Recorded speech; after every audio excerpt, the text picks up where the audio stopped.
भारत का वीर बर्बरीक भाग एक जन्म और प्रारंभिक जीवन। पार्श्व संगीत धीमा वीणा वादन। आकाश में चमकते तारे। धीरे धीरे दृश्य उभरता है गंभीर स्वर में। भारतीय महाकाव्य महाभारत की गाथा असंख्य महान योद्धाओं, ऋषियों और देवताओं की प्रेरणादायक कहानियों से भरी हुई है।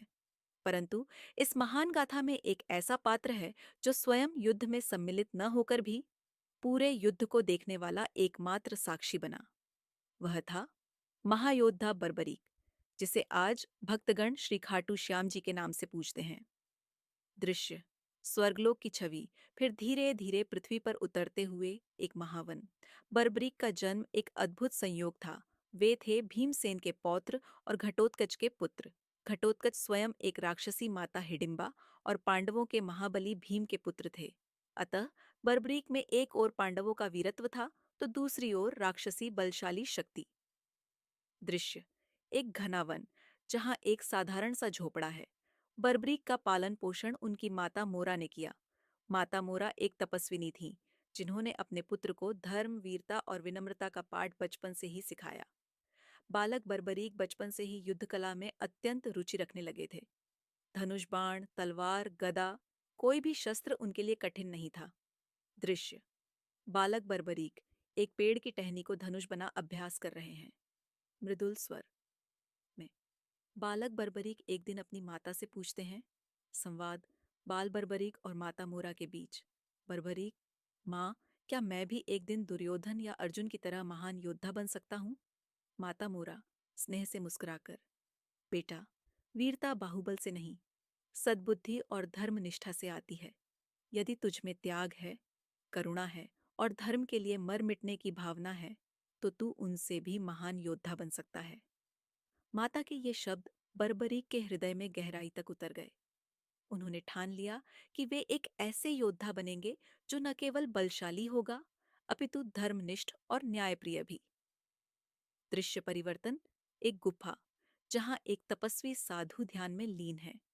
समय बीतता गया और बालक बर्बरीक ने युद्ध की शिक्षा ग्रहण करने का निश्चय किया। वे हिमालय की ओर प्रस्थान कर गए और वहां उन्होंने भगवान शिव के एक परम तपस्वी शिष्य से शिक्षा प्राप्त की। उस गुरु ने उन्हें एक विशेष वरदान प्रदान किया: 3 अमोघ बाण।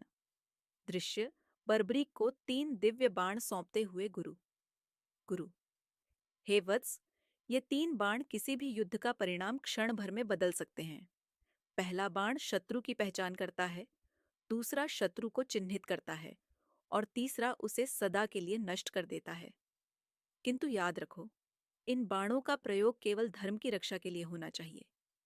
बर्बरीक श्रद्धा से सिर झुकाते हुए: गुरुदेव, मैं वचन देता हूँ, ये बाण केवल धर्म के लिए उठेंगे। दृश्य बर्बरीक का युवा रूप। वे अब एक विशालकाय, तेजस्वी और शांत योद्धा बन चुके हैं। समय के साथ बर्बरीक एक अनुपम योद्धा बन गए। उनके पास था अपार बल, अमोघ बाण और धर्म की अटूट निष्ठा। उन्हें अब महाभारत के युद्ध का आभास होने लगा था। उनकी आत्मा उन्हें कुरुक्षेत्र की ओर खींचने लगी।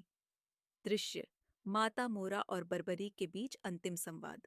माता मोरा विरह से भरी आंखों से: बेटा, क्या तू भी उस विनाश के महासमर में जाएगा?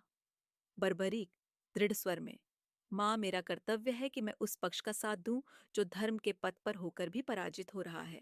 मैं कभी अधर्म का साथ नहीं दूंगा। माता मोरा: तो जा बेटा, धर्म की राह पर चल, परंतु वचन दे, किसी निर्दोष पर बाण नहीं चलेगा। बर्बरीक: आपका यह पुत्र कभी निर्दोषों पर शस्त्र नहीं उठाएगा। वीरत्वम दानशीलत्वम धर्मनिष्ठा च ते स्थिरा। बर्बरीक नमस्तुभ्यं श्यामरूप नमोस्तु ते।